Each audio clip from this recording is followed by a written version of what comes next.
هم چراغ صاف شد یک و دو با هم بدیم حیف موتور رو نه دادا تکسیلن شتابش خوبه دیگه. بریم بیا 1 2 3 بیا.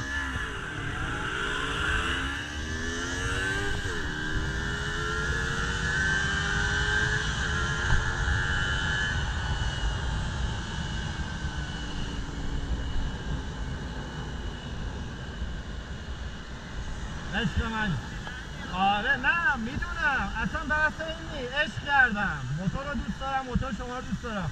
کوچیکتم فدای تو کلا بذار اگه حال داشتی. عشق منی با عزت.